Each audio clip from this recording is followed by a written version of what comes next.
Each year, over 21 million people receive general anesthesia. The vast majority go to sleep peacefully, and they remember nothing. 30,000 of these people, however, are not so fortunate. They find themselves unable to sleep, trapped in a phenomenon known as anesthesia awareness. These victims are completely paralyzed and cannot scream for help, they are awake. Clayton Beresford Jr. is one of those people, but his surgeon, Dr. Jack Harper, doesn't know this. He sits at his office, staring at a picture of his medical team as he laments having lost his best friend Clayton on the operation table while going through a heart transplant. Jack knows that no matter how much medicine advances, we cannot control when people die, and he wonders if Clayton knew what would happen to him as he remembers how it all started. Clayton is a young billionaire that took over his father's company after he died and suffers from a heart condition that has put him on the wait list for a heart transplant, which may take a while because of his blood type. He is also dating Samantha Sam Lockwood, his mother's personal assistant, but they're keeping their relationship secret because his mom wouldn't approve. In the privacy of Sam's apartment, they are incredibly happy, but whenever they must go out into the world, Sam is rather bothered by the frustration of having to hide. One morning, Clayton spends an unusual amount of time underwater in the tub having morbid thoughts, but Sam helps him bring his good mood back. They make love and have breakfast together at her place, and before leaving their separated ways, Sam hurries to pick up her mail before he notices. Clayton returns home to his mother, Lilith, and has breakfast again with her before going to work. During his lunch break, Clayton's doctor and close friend Jack takes him fishing, which makes him feel a bit guilty when he thinks his father wouldn't approve. Clayton is afraid he'll never fill his shoes. Afterward, he goes with Jack to the hospital he works at while telling him he's finally gotten a ring and a marriage license, but he can't bring himself to propose to Sam yet because Lilith still doesn't know about them and he's scared to tell her. Jack complains a bit about his own life in return, telling Clayton all about rubbish malpractice lawsuits and the 4 they have sued him for, which Clayton thinks it's a disgrace because he's only been trying to save people's lives. Jack thinks people simply can't deal with the grief and need someone to blame. He also thinks Clayton can't accept facts either, so he takes him to an operating room and makes him lay down on the table so he can get used to the idea of what will happen to him when he finally goes through the transplant. There's a chance he may die during the procedure, and to drive the point home, he even describes the gruesome details. Jack thinks Clayton can't risk it any longer, he should tell his mom about Sam and marry her before it's too late. Jack allows Clayton to leave when Dr. Putnam comes to pick him up for another operation. Sam is waiting for him outside as they talk on the phone at the same time, but he ignores his presence when his mother stops by in their car, not ready for her to see them together yet, which frustrates Sam rather badly. In the car, Lilith has the company of Dr. Nair, one of the most important surgeons in the country. They're worried about Clayton and his decision of having Jack as his doctor. He was the man on call when Clayton had his first attack, and they became very close since then, but friendship doesn't make up for skill. Nair has operated on presidents while Jack has 4 lawsuits under his name, but this doesn't matter to Clayton, who sticks to his decision. Later that night, Clayton goes to a company party and manages to close a business deal with a very important Japanese investor. Afterward, he has a drink and plays cards with his mother, who makes him feel guilty when she says he can't hide anything from his mother. When Lilith is getting ready for bed, she asks Clayton if he remembers his father Clayton Sr., who died on Christmas when he was a little kid. Clayton mostly remembers the way he fell down the stairs while dressed as Santa, and the only thing he can think of from when he was alive is that he smiled a lot. Their talk is suddenly interrupted by Sam, who asks Lilith to sign some papers before she heads home. Feeling guilty over the look she gives him, Clayton follows her outside, and Sam begins ranting about all the hiding they've been doing and how she had to take off her engagement ring for the party.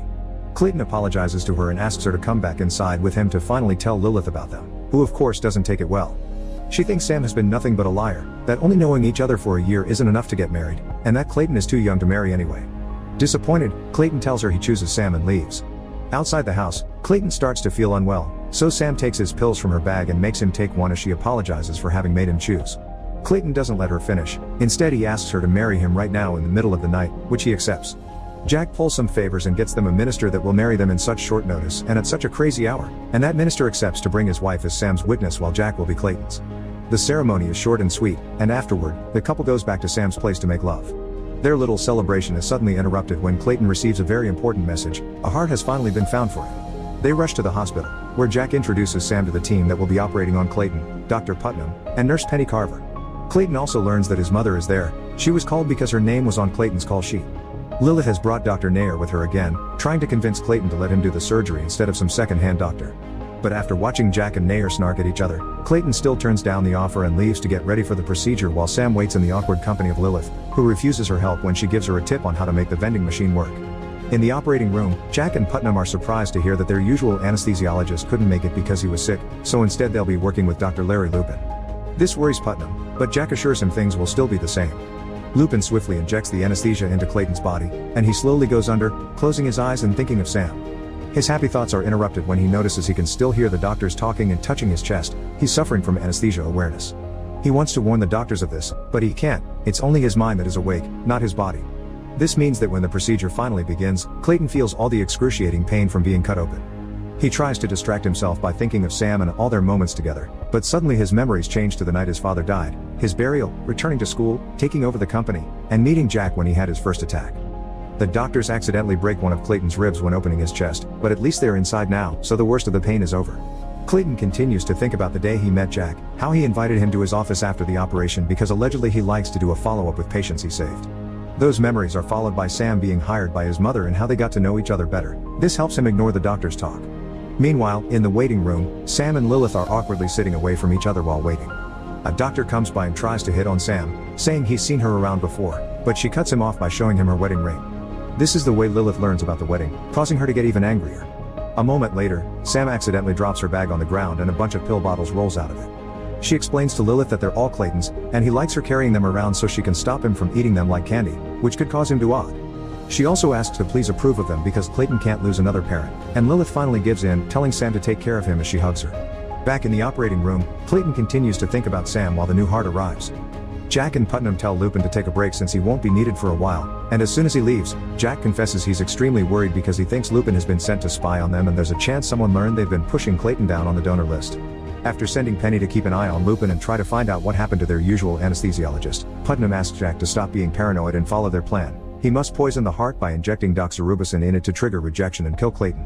Shocked by this betrayal, Clayton stands up from the operating table and disconnects his body from the bypass, but it's just an illusion, his body is still on the table, and it is his spirit that got separated. Clayton is now having an out-of-body experience.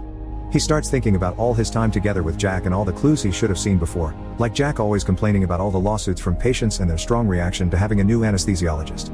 In the waiting room, Sam tells Lilith she'll try to find out what's going on, since nobody has come to bring them any news yet. She asks a random doctor about it and is overheard by Lupin, who cuts in and tells her everything is fine. Sam is shocked to see this unknown man, especially when she notices the flask in his pocket. She points out Lupin isn't a regular worker from this hospital before rushing out of the room, taking advantage of Penny being distracted to enter the operating room and demand an explanation. Putnam tries to convince her everything is fine as Clayton's spirit begs her not to trust him, but things get strange when Sam asks for the usual anesthesiologist by name and gets angry when Penny says he backed out from their plan. It turns out Sam is part of the scheme as well, and she only married him so she could get his money, divided among the medical team and pay off all the lawsuits. This is why a heart coincidentally appeared for him right after the wedding. Sam used to work as a nurse in Jack's team, and she changed her name when the plan began. Jack is having doubts, even if this was his idea in the first place. He thinks he'd rather be poor than go to jail, but Sam scolds him and kicks him back into action. Clayton remembers his talks with his mother and realizes she was right before the excruciating pain starts again as his heart is removed from his body. Jack grabs the new heart and is about to put it in without poisoning it, but Sam cuts in and grabs the syringe herself before putting it on Jack's hand as she points out he started at all this and dragged his team with him, so he must also finish it. She doesn't leave the operating room until she's sure everything is according to plan, and once she sees the injection is in, she goes back to Lilith and tells her she has no news. Lilith can sense something is wrong, but Sam calms her down by telling her Clayton won't die because he has too much to live for. After seeing the love of the life leaving so coldly, Clayton's real eye expels a tear. When Lupin comes back, Clayton's spirit tries to make him notice to no avail. The doctors pretend to be surprised in front of Lupin when the new heart suddenly fails, and they try to restart it by using defibrillator paddles and a shot of adrenaline, but nothing happens. Clayton is now dead. Jack and Lupin go to tell the news to the family, but Jack quickly leaves after Lilith blames him for what happened. Lupin asks her for permission to turn off the bypass, which is technically keeping his body alive. The blood is being pumped by a machine, he has no heart and they can't find a new one with such rare blood type on such short notice. Hearing this upsets Lilith even more and asks for a moment to be alone with her thoughts. Clayton's spirit is currently on an illusion version of his house, and he sees his mother arrive at the same time Lupin finds Lilith dead in the cafeteria. She has owed it herself on purpose to give her heart to her son, since they both have the same blood type. Dr. Nair also arrives and gets ready to do the surgery himself, advising Jack and his team to run because the police is coming. He even knows they poisoned the heart. As the procedure begins, Lilith's spirit tells Clayton how she figured it out. Sam forgot her purse and while looking for her son's medicine, Lilith found Sam's mail with her real name and the logo of a medical school. This made her remember little details like that one doctor thinking he had seen her around the hospital before, Sam knowing the tricks behind the vending machine and that Lupin didn't work there. She didn't have time to warn anyone since Clayton was dying, so she did what she had to do, and her plan is a success. Nair transplants the heart with no issue and Clayton lives again. Meanwhile, Putnam and Penny try to leave, but Lupin sees them and warns the police, who immediately captures them. Jack is hiding in his office and tries to get Sam to hide with him, but she points out the police won't look for her because she wasn't part of the team during the operation and leaves the room. Not willing to let her get away with it, Jack goes to the door and locks it before showing her that he still has the syringe she touched, so now she is incriminated as well. As Dr. Nair closes Clayton's chest, his heart suddenly fails. His spirit wants to stay with his mother because he isn't as strong as his father. To convince him he needs to go back, Lilith forces him to remember what truly happened that night years ago. His dad was an abusive addict that always hit Lilith. When he tried to do the same to Clayton, Lilith stabbed him with a fireplace poker, causing him to fall down the stairs. She let Clayton block the memory because she thought that would protect him from the pain, but she now realizes it only made things worse, and she should have told him she never wanted Clayton to be like him. She wants him to be better and has always been proud of him. Coming to terms with this and finally finding closure, Clayton comes back to the world of the living as the doctors restart his heart with a defibrillator. Now we're back at the beginning of the story, with Jack in his office thinking about what he did to Clayton. The police come to arrest him after they captured Sam at the stairs, but Jack is at ease. He thinks the only thing that matters now is that Clayton is awake.